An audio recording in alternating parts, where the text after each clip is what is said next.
So study we have discussed, right, ki what is ERP? ERP is the enterprise resource planning system. This is a software, and these are the companies like Oracle, SAP, JD Edwards, PeopleSoft, Salesforce, NetSuite. ये companies होती हैं और इनके ERPs हैं, जैसे Oracle एक ERP है, SAP का एक ERP है, JD Edwards का। लेकिन दुनिया में डोमिनेंस ये Oracle और SAP ही रखते हैं। Oracle और SAP क्या करते हैं, छोटी छोटी कंपनीज को खरीद लेते हैं, एक्वायर कर लेते हैं और उनकी फंक्शनैलिटीज अपने प्रोडक्ट्स में इनहेंस कर देते हैं, डाल देते हैं, बिल्ड कर देते हैं। ठीक है, तो ये हमने कल टाइप्स ऑफ जॉब्स पढ़ा था कि कितने टाइप्स की जॉब्स होती हैं। Functional consultant, technical consultant, DBA consultant. Functional consultant मतलब जो फंक्शनैलिटीज पे एक्सपर्ट होता है, फंक्शनैलिटीज उसको पता होती है, फंक्शनैलिटीज की उसको एक्सपर्टाइज होती है। ठीक है, वो फंक्शनल कंसल्टेंट्स रहते हैं। टेक्निकल कंसल्टेंट जो कोडिंग वोडिंग करते हैं, बैकएंड में काम करते हैं, पीछे काम करते हैं, फॉर्म्स बनाते हैं, रिपोर्ट्स बनाते हैं, टेक्निकल कोडिंग का काम जहाँ पे होता है। ठीक है, वो टेक्निकल कंसल्टेंट कहते हैं। DBA कंसल्टेंट जो सर्वर होते हैं बड़े बड़े, जहाँ पे डेटा सेव होता है, आप जो ट्रांजेक्शन करते हो डेटा सेव होता है, उसमें कोई पैचेस लगना है, सर्वर अप होना है, सर्वर डाउन होना है, सर्वर एंड से कोई चेंजेस होने हैं, उसके लिए DBA कंसल्टेंट। तो there are 3 types of jobs. I am functional consultant, you will be also tomorrow functional consultant. तो फंक्शनल कंसल्टेंट मतलब this is pure functional job, no coding and all. कोई कोडिंग, जीरो कोडिंग है यहाँ पे, कुछ भी technical नहीं। बस आपका 10th लेवल का ब्रेन होना चाहिए, 10वीं लेवल का अगर आपका दिमाग है तो आप इसको कर सकते हो, इस कोर्स को। ठीक है, 10th लेवल का। It doesn't matter which background you have, कोई मैटर नहीं करता आपका बैकग्राउंड क्या है, आपने पिछले बैकग्राउंड में क्या काम किया है, क्या नहीं करता, कुछ भी जरूरत। मैं बिल्कुल जीरो से स्टार्ट कर रहा हूँ, आप लोगों को मान, सभी के लिए मैं जीरो से स्टार्ट कर रहा हूँ। And after 1 month you people become as a expert on these modules, inventory, purchasing, order management, trust में। ठीक है, तो 3 टाइप्स की जॉब्स होती हैं। उसके बाद सेक्टर्स कौन कौन से होते हैं, देखो बहुत सारे सेक्टर्स होते हैं, लेकिन मैंने बहुत कुछ सेक्टर्स लिखे हैं। जैसे मैन्युफैक्चरिंग में 2 सेक्टर्स होते हैं, FMCG, FMEG। FMCG मतलब fast moving consumer goods. FMCG कंपनियां कौन होती हैं, यूनिलीवर, PNG, यूफ्लेक्स, ये सब FMCG कंपनी। ठीक है, और भी बहुत सारी कंपनियां होती है, मैंने कुछ एग्जांपल लिखे। FMEG fast moving electrical goods, LG, Panasonic, Samsung, Polycab, Havells, जितनी इलेक्ट्रिकल गुड्स कंपनीज हैं वो FMEG सेक्टर्स में आते हैं। रियल एस्टेट, MR, DLF, बहुत सारे हैं, हीरो होम्स, बहुत सारे जो बिल्डिंग्स बनाते हैं, बड़े बड़े कॉर्पोरेट्स बनाते हैं। ठीक है, और मॉल्स बनाते हैं, वो सब रियल एस्टेट के प्लेयर्स रहते हैं, रियल एस्टेट कंपनीज। बैंकिंग में SDFC, Kotak, Citibank, pharma industry, Cipla, Sun Pharma, many mores are there. Automobile, Hyundai, Tata, MG, तो हर जगह और ERP चाहिए, बिना ERP के कहीं काम नहीं। That is the reason you people are most valuable. ठीक है, और this is the beauty of ERP की ERP ऑरेकल की एक ब्यूटी है कि ब्यूटी ऑफ ERP की ऑरेकल का जो मतलब ये ERP है वो हर जगह सेम ही है, सबकी रिक्वायरमेंट के हिसाब से वो मैप हो जाता है। अच्छा, ऑटोमोबाइल में करना है तो ऑटोमोबाइल के हिसाब से मैप हो जाएगा, फार्मा इंडस्ट्री में करना है तो फार्मा इंडस्ट्री के हिसाब से मैप हो जाएगा, बैंकिंग में लगाना है तो बैंकिंग के हिसाब से मैप हो जाएगा, रियल एस्टेट में लगाना है तो रियल एस्टेट के हिसाब से मैप हो जाएगा, मैन्युफैक्चरिंग में लगाना है तो मैन्युफैक्चरिंग में के हिसाब से मैप हो जाएगा। सो आप मतलब आपके लिए हर सेक्टर ओपन है, एयर स्पेस सेक्टर है, ट्रांसपोर्ट सेक्टर है, स्पेस सेक्टर है, कोई भी सेक्टर हो, हर जगह ये आती है। क्योंकि बिना बेचे, बिना खरीदे, बिना बनाए कुछ भी धंधा नहीं होता, right? Without purchasing, without selling, without manufacturing, without maintaining inventory, you cannot perform any business in this world. इस दुनिया में कोई भी काम बिना खरीदे, बिना बेचे नहीं होता है। बता दो कुछ होता है अगर तो। होता है किशन? नहीं सर। जहां जहां खरीद बिजनेस होगा वहां वहां ERP होगा। That is the reason you people are most valuable. बहुत रिस्पेक्टफुल जॉब होती है। Tomorrow you will be directly working with the CEO, CFO। आपको अपॉर्चुनिटीज मिलोगी, इतनी कम उम्र के लोग CEO, CFO के साथ बैठते हैं। ठीक है, VP के साथ बैठते हैं, बिकॉज आपका स्किल सेट इतना जबरदस्त है। आप किसके लिए काम कर रहे हो? ERP, वर्ल्ड वाइड ERP के लिए। दुनिया का जो टॉप का ERP है उसके आप कंसल्टेंट। कल को आपका पोस्ट कौन सा रहेगा? कंसल्टेंट, मतलब सलाहकार, हिंदी में बोलते हैं सलाहकार।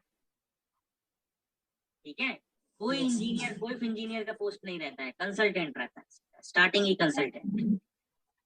ठीक है, बिकॉज आपको रिस्पेक्ट मिलता है नॉट बाय योर नेम, आपको रिस्पेक्ट मिलता है because of this skill set, and you are working for a global ERP, that is Oracle, right.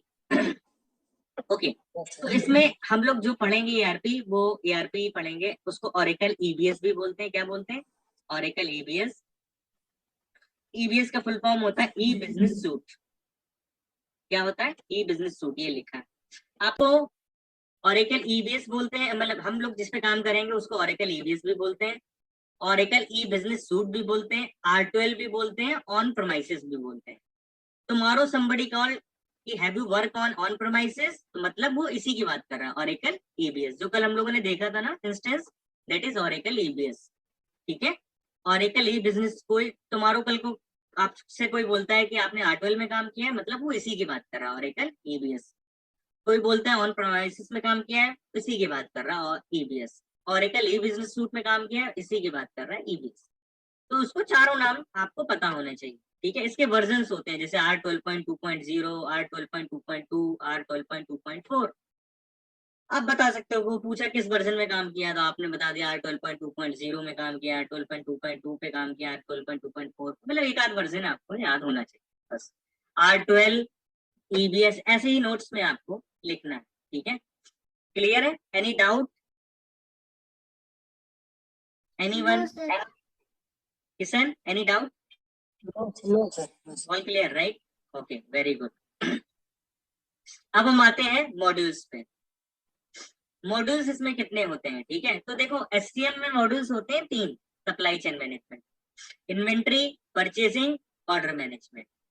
ठीक है, तो हम तीनों मॉड्यूल पढ़ेंगे, और जैसे ही बंदा इन्वेंट्री और परचेसिंग पढ़ लेता है, वो रेडी हो जाता है जॉब इंटरव्यू देने के लिए। अगर आपको 2 मॉड्यूल भी आते हैं ना, तो you are more comfortable to give the interview. जितने भी लड़के मेरे आज तक पढ़ के लगे हैं, सबको 2 ही मॉड्यूल पढ़ के लगे हैं, 6-6, 7-7 इंटरव्यूज निकाले उन्होंने 2-2 मॉड्यूल पे। ऑर्डर मैनेजमेंट तब पढ़ा है जब वो जॉब करने लगे हैं, फ्री हो गए। मतलब अब मैं ऑर्डर मैनेजमेंट पढ़ा रहा हूँ, अभी अभी जैसे रिसेंट में पढ़ा रहा हूँ, वो कब के बच्चे हैं? कोई मार्च का है, कोई अप्रैल का है, कोई मई का है, कोई जून का है, कोई जुलाई का। मार्च वाले लगे लगे उनको 4-4 महीने जॉब करते हो गए। ठीक है, तो ऐसे मतलब 2 मॉड्यूल भी आ गया, तो आपका जैसे ही 2 मॉड्यूल खत्म होते हैं, मैं इंटरव्यूज के लिए आपको CV बनवा के इंटरव्यूज लेके रेडी कर देता हूँ कि भाई इंटरव्यू दो, और आप सीधा इंटरव्यूज के लिए जंप कर जाते हो। ये पिंकी इनकी जितनी भी हैं, जितने भी लोग हैं, सबको मैं ऑर्डर मैनेजमेंट अभी पढ़ा रहा हूँ, ये लोग नौकरियां कर रहे हैं। जितने भी मार्च, अप्रैल, मई, जून के लड़के हैं, सब कर रहे हैं। ठीक है, फिर भी अगर आपको ऑर्डर मैनेजमेंट लगता है, तो मैं ऑर्डर मैनेजमेंट भी साथ में ही आपका खत्म कर दूंगा। ठीक है, तो आप ऑर्डर मैनेजमेंट में भी आराम से दे सकते हो। ठीक है, लेकिन ये है कि आपको इन्वेंट्री परचेसिंग आ गया, that is too much enough for to qualify the interview. क्योंकि आपसे पूछते हैं कि आपको किस मॉड्यूल पे कंफर्टेबल है इंटरव्यू, तो आपने बताया कि I am more comfortable on inventory and purchasing because I have work on these modules, तो they will ask the question from these modules, they will not ask from another module. Order management आता है, that is too much advantage for you, आपके लिए plus point है कि आपको आता है, बट अगर 2 मॉड्यूल भी आते हैं, that is too much enough. ठीक है, ऐसे आपको पता होना चाहिए SCM में कितने मॉड्यूल होते हैं। इन्वेंट्री, जिसमें आइटम कोड बनाते हैं, कंपनी में कोई भी कंपनी में कोई भी आइटम होता है, सुई से लेके ट्रक तक, सबका पहले आइटम कोड बनता है। क्या बनता है? Item code. ERP मतलब ऑरेकल में हम बना के दिखाएंगे आपको। ठीक है, तो जितना भी आइटम कोड, जब तक आइटम कोड नहीं बनेगा, तब तक आप ना तो उसको खरीद सकते हो, ना बेच सकते हो, कुछ भी नहीं कर सकते। क्योंकि Amazon में जब तक कोई आइटम कोड नहीं होगा, क्या आप कुछ खरीद सकते हो? किशन? No sir. Amazon की साइट ऑन कर लॉग इन करते हो, अगर तुम्हें कुछ T-शर्ट खरीदना होता है, तो हर चीज का एक आइटम कोड होता है। ठीक है, तो वो जब तक आइटम कोड नहीं होगा, तब तक आप उसको खरीद नहीं सकते। ठीक है, तो आइटम कोड सबसे पहले बनता है यार। ठीक है, जब तक आइटम कोड नहीं होगा, कुछ भी नहीं कर सकते। तो सब काम कहाँ होता है? आइटम कोड बनाना, कितनी क्वांटिटीज हैं, कितना स्टॉक है, सब कुछ है ना, कितने स्टॉक स्टॉक कितना आया कितना गया सब कुछ कहाँ इन्वेंट्री पे मेंटेन होता है, इन्वेंट्री वाले मॉड्यूल पे। परचेसिंग मॉड्यूल में क्या होता है, कैसे खरीदना है मटेरियल, परचेज ऑर्डर बनाना, रिक्विजिशन बनाना। रिक्विजिशन मतलब इंटरनल रिक्विजिशन होती है, हम आगे पढ़ेंगे तब आपको धीरे धीरे समझ में आएगा, अभी एक साथ सब कुछ नहीं समझ में आएगा। बस ये मानो परचेसिंग में हम खरीदते हैं और मटेरियल रिसीव करते हैं, ठीक है। ऑर्डर मैनेजमेंट में हम सेल करते हैं। आपको इतना, अभी बस इतना ही काफी। आपको इतना, यहाँ पे आइटम कोड बनाते हैं, आइटम स्टॉक जनरेट होता है, स्टॉक मेंटेन होता है, ठीक है। कितनी क्वांटिटीज वेयर हाउस में है, कितनी गई, सब यहीं पे होता है इन्वेंट्री। परचेसिंग में खरीदना, परचेज कैसे करना है। This modules captures the how to purchase the material, right. Order management, how to sell the material.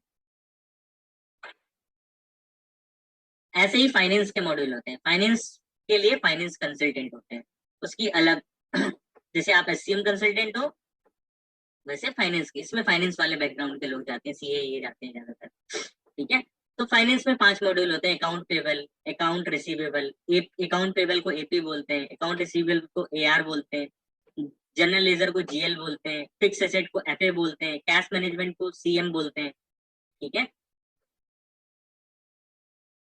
तो इसके आपको एटलीस्ट मॉड्यूल पता होने चाहिए फाइनेंस में कितने मॉड्यूल है, ठीक है। क्योंकि कल को आप जब इम्प्लीमेंटेशन में जाओगे तो फाइनेंस का बंदा भी रहेगा, तो आपको एटलीस्ट पता तो होना चाहिए ना फाइनेंस में कौन कौन से मॉड्यूल होते हैं, ठीक है।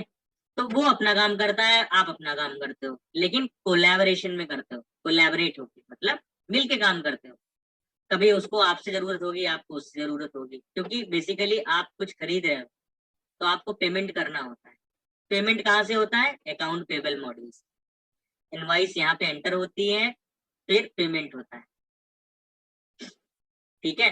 कल को आप कुछ बेच रहे हो, ऑर्डर मैनेजमेंट में सेल्स ऑर्डर बुक होता है, तो पेमेंट आप रिसीव करते हो, उसके लिए भी इनवॉइस, जब आप बेचते हो तो आपको इनवॉइस भेजनी पड़ती है। वो इनवॉइस कहाँ बनेगी, account receivables module, AR module, और एआर पे आप इनवॉइस एंटर करते हो और फिर पेमेंट रिसीव करते हो। कैश मैनेजमेंट पे जितना आपका पेमेंट हो रहा है उसका कैश फ्लो कैसा है, कैश फ्लो बैंक से ट्रांजेक्शन हो रहे हैं, वो सब सीएम मॉड्यूल पे होता है, कैश मैनेजमेंट। जीएल पे क्या होता है, यहाँ पे कुछ ट्रांजेक्शन नहीं होता है, याद रखना।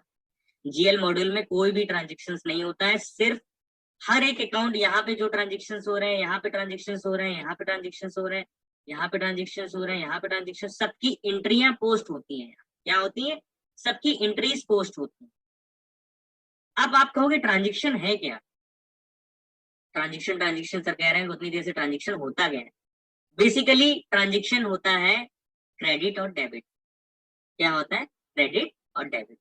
आपके अकाउंट में 10 रुपए हैं, जब 10 रुपए हैं तभी तो आप किसी को भेज पाओगे, राइट। 0 होंगे तो क्या आप भेज पाओगे, नहीं भेज पाओगे। ऐसे ही अगर आपका कोई एक आइटम है, आइटम ए है, आइटम ए है सब कुछ,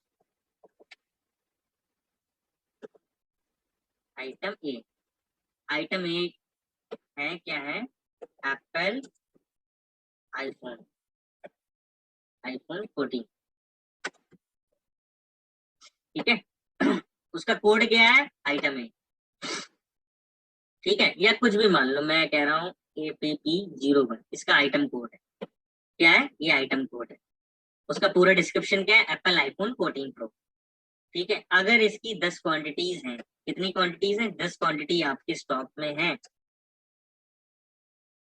तभी तो आप कोई ट्रांजेक्शन कर पाओगे, तभी तो आप यहां से किसी को दे पाओगे। समझ रहे हो मेरी बात, जब 0 क्वांटिटीज है तो क्या आप किसी को ट्रांजेक्ट कर पाओगे, बेच दे पाओगे, नहीं दे पाओगे, माइनस में थोड़ा चला जाएगा। तो इसीलिए ट्रांजेक्शन क्या होता है, मूवमेंट ऑफ योर क्वांटिटीज, ठीक है। कोई भी ट्रांजेक्शन हो रहा है मतलब कुछ मूवमेंट हो रहा है, मटेरियल मूवमेंट हो रहा है, तो बेसिकली ट्रांजेक्शन उसी को बोलते हैं। तो जीएल में कोई भी ट्रांजेक्शन हम नहीं करते हैं, आपको हमेशा याद रखना है, जीएल मॉड्यूल पे हम कोई भी ट्रांजेक्शन नहीं करते। सभी मॉड्यूल्स में जो ट्रांजेक्शन होते हैं उनकी एंट्रीज यहाँ आती है। क्यों आती है, क्योंकि जीएल से ही प्रॉफिट लॉस निकलता है। कल को आपके एमडी ने बोला एमडी को सपोज मंथली रिपोर्ट जाती है, कितना प्रॉफिट हुआ, कितना लॉस हुआ, है ना, कितना क्या हुआ, वो कहाँ से जा रही है? सब जीएल से ही तो, जीएल में जो पोस्ट हो रहा है उसी से तो पूरा रिपोर्ट जा रहा है। जो रिपोर्टिंग है प्रॉफिट लॉस की, कितना मटेरियल आया, कितना गया, कितना प्रॉफिट हुआ, कितना लॉस हुआ, सब जीएल मॉड्यूल से ही बन रहा है।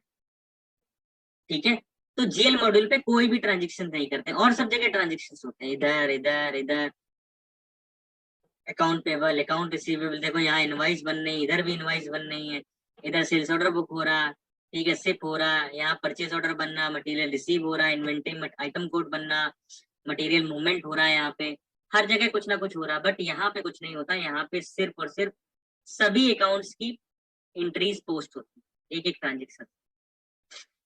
इनको मॉड्यूल्स भी बोलते हैं, सब लेजर अकाउंट्स भी बोलते हैं, एसएलए भी बोलते हैं। क्या बोलते हैं? एसएलए भी बोलते हैं, सब लेजर अकाउंट।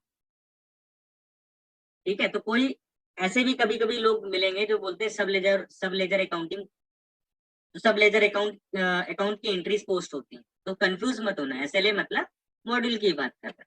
कोई रिस्पॉन्सिबिलिटी भी बोलता है, inventory responsibility, purchasing responsibility, order management responsibility, कोई मॉड्यूल बोलता है, कोई एसएलए सब लेजर अकाउंट बोलता है, purchasing SLA, inventory SLA, right, order management SLA. तो कंफ्यूज नहीं होना, बेसिकली ज्यादातर 99% जगह तुम्हें मॉड्यूल या रिस्पॉन्सिबिलिटी बोलते हुए लोग मिलेंगे। किशन, कोई दिक्कत यहाँ तक? Anyone? No sir. No sir. ठीक है, तो आपको फाइनेंस के मॉड्यूल पता होने, ये सब आपके नोट्स में लिखे होने चाहिए। ऐसे बहुत ही इंटरेस्टिंग चीज है मैन्युफैक्चरिंग। ऑरेकल में दो प्रकार की मैन्युफैक्चरिंग होती है। मैन्युफैक्चरिंग मतलब बनाना, किसी चीज का बनना या बनाना। दो प्रकार की मैन्युफैक्चरिंग होती है, एक होती है ऑरेकल प्रोसेस मैन्युफैक्चरिंग, जिसको ओपीएम बोलते हैं, और एक होती है ऑरेकल डिस्क्रीट मैन्युफैक्चरिंग, इसको बोलते हैं ओडीएम। क्या बोलते हैं? ओडीएम। अब ये ओपीएम और ओडीएम होता क्या है? ठीक है, ओपीएम होता है, बहुत ध्यान से सुनना, बहुत ही इंटरेस्टिंग टॉपिक है, और आप जिंदगी में दुनिया के किसी भी ईआरपी में चले जाना, किसी भी ईआरपी में, Oracle, SAP, JD Edwards, Microsoft, है ना, अमेजॉन, यार किसी में भी चले जाना, you will get this OPM and ODM there. Process manufacturing, discrete manufacturing, you will get there. दुनिया में दो ही प्रकार की मैन्युफैक्चरिंग है, एक प्रोसेस और एक डिस्क्रीट। अब प्रोसेस मैन्युफैक्चरिंग क्या होती है, चलो एग्जांपल बताता हूं मैं। एक कैडबरी की कंपनी है नेस्ले। नेस्ले कंपनी आप लोगों ने सुना होगा, ठीक है, वो क्या बनाती है? ए सॉरी, नेस्ले चॉकलेट बनाती है, कैडबरी बनाती है, राइट, कैडबरी बनाती है ना चॉकलेट। हेलो? सर कैडबरी बना। हाँ, कैडबरी बनाती है, ठीक है। आप कैडबरी बनाती हैं, तो आप ये मानो कि कैडबरी को बनाने के लिए क्या क्या चाहिए उसको?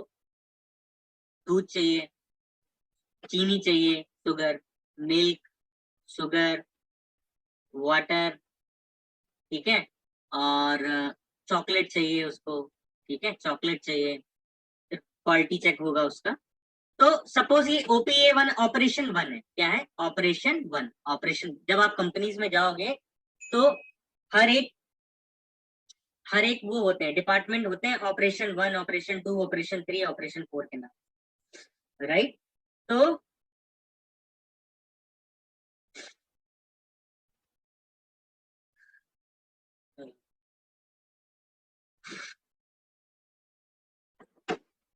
Operation one, operation two, operation three के नाम से। तो उसमें आप ये देखो कि जैसे ऑपरेशन वन में क्या हो रहा है, मिल्क और चॉकलेट को मिलाया जा रहा है, ठीक है, मिल्क और चॉकलेट को मिला के आउटपुट क्या निकला? ए आउटपुट। क्या निकला? ए आउटपुट। पहले ऑपरेशन में क्या हो, ऑपरेशन वन, जैसे आप लोग कंपनी में जाओगे, कभी देखा होगा, किसी ने प्लांट में जॉब किया है, एक डिपार्टमेंट है, ऑपरेशन वन वहां हो रहा है, दूसरा डिपार्टमेंट दूसरा ऑपरेशन हो रहा है, तीसरा डिपार्टमेंट तीसरा ऑपरेशन में दिखा रहा हूँ आपको। आप लोग रियलाइज नहीं कर पा रहे हो कंपनी में कैसे काम होता है?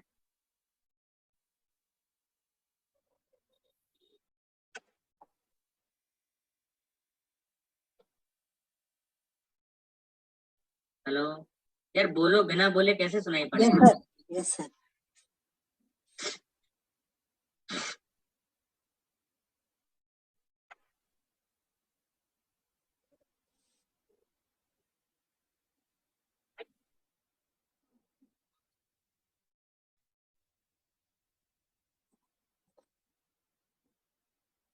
देखो, जैसे एक डिपार्टमेंट, अब मैं तुम्हें कैसे बताऊं, अरे कंपनी में डिपार्टमेंट नहीं रहते जहाँ ऑपरेशन 1, ऑपरेशन 2, ऑपरेशन 3 होता है।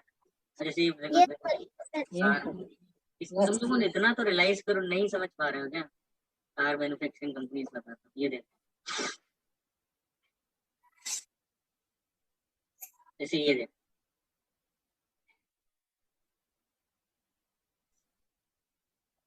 ठीक है। एक डिपार्टमेंट, ये एक ऑपरेशन हो गया, यहाँ पे बॉडी असेंबल हो रही। दूसरा एक उधर साइड एक ऑपरेशन होगा, ऑपरेशन 2 जो डिपार्टमेंट होगा, वहां पे हो सकता है टायर टायर फिक्स हो रहा है। तीसरा डिपार्टमेंट ऑपरेशन हो गया जहाँ पे पेंट हो रहा है। चौथा डिपार्टमेंट हो गया जहाँ पे म्यूजिक सिस्टम इलेक्ट्रिशियन का काम पूरा हो रहा है। तो ये ऑपरेशन होते हैं, ठीक है ना। एक ऑपरेशन में सिर्फ ये बॉडी फिट कर रहा है, दूसरे ऑपरेशन में वो टायर फिट कर रहा है, तीसरे ऑपरेशन में वो क्या कर रहा है, म्यूजिक सिस्टम लगा रहा है, चौथे ऑपरेशन में वो क्या कर रहा है, पेंट कर रहा है, पांचवें ऑपरेशन में क्या कर रहा है, वो इंजन फिट कर रहा है। ऐसे हर एक कंपनी का ऑपरेशन होते हैं। ये तो चलो, ये कार मैन्युफैक्चरिंग का। ऐसे कोई भी प्रोसेस में जाओगे ना किसी भी कंपनी में, आपको सब डिपार्टमेंट मिलेंगे। प्रोडक्शन डिपार्टमेंट में ऑपरेशन 1, ऑपरेशन 2, ऑपरेशन 3 होते हैं। यहाँ पे पैकेजिंग होती है, वहां पे लेमिनेशन होती है, वहां पे ये होता है, वहां पे वो होता है, हर एक ऑपरेशन होता है। समझ में आ रहा है आपको किशन? yes, sir. नहीं आ रहा तो मना कर देना कि नहीं आ रहा। तो ऑपरेशन 1 में क्या हो रहा है, मिल्क और चॉकलेट मिलके, ये क्या आउटपुट, मिल्क और चॉकलेट को मिलाया गया तो क्या बना, आउटपुट ए आ गया। सपोज ए आ गया, मैंने ए नाम दी थी। तो ऑपरेशन 2 में क्या हुआ, ये जो आउटपुट इसका निकला था उसको चीनी के साथ मिला दिया, ठीक है, मिक्स। दूसरे ऑपरेशन में ये हो गया तो बी आउटपुट आ गया। तीसरे ऑपरेशन में क्या किया, जो बी आउटपुट आया उसके साथ पानी मिला दिया, तो चॉकलेट मेरी, फिर आउटपुट क्या आ गया, सी आ गया। सी मतलब मेरी चॉकलेट बन गई। अब उसका क्वालिटी, ऑपरेशन 4 में क्या हुआ, क्वालिटी चेक हो गया। ऑपरेशन 4 में क्या हुआ, क्वालिटी चेक हो गया। ऑपरेशन 5 में मेरा पैकिंग हो गया, और ये जो मेरा फिनिश गुड बन गया। फिनिश गुड मतलब एफजी आइटम। एफजी मतलब the item is ready to ship. Finish good item मतलब चॉकलेट बिल्कुल रेडी है, क्वालिटी भी चेक हो गई है, पूरा उसका ओके है, ठीक है, मतलब आप कस्टमर को सेल कर सकते हो। ऐसे आइटम को क्या बोलते हैं, फिनिश गुड आइटम। तो ये तो चॉकलेट मैन्युफैक्चरिंग का मैंने प्रोसेस तुम्हें बताया, ठीक है। आप किसी का भी ले सकते हो, चिप्स बनाने वाली कंपनी का ले सकते हो, किसी का भी ले सकते हो। हमें एक्सपर्ट नहीं बनना, हमें बस चीजों को समझना है, ठीक है। अब मेरी चॉकलेट बन गई, फिनिश गुड बन गया। अब आपसे मैं बोलूं, ये चॉकलेट जो बनी है, जो आपके हाथ में चॉकलेट है, इससे दूध अलग कर दो, चीनी अलग कर दो, पानी अलग कर दो, दूध चॉकलेट अलग कर दो, क्या आप कर पाओगे? No, sir. नहीं सर। किशन कर लोगे आप तो नहीं। कर लोगे यार किशन। नहीं। अरे नहीं कर लोगे? नहीं। चलो, तो जब भी कोई प्रोडक्ट फिनिश गुड कंडीशन में बन जाए और उसके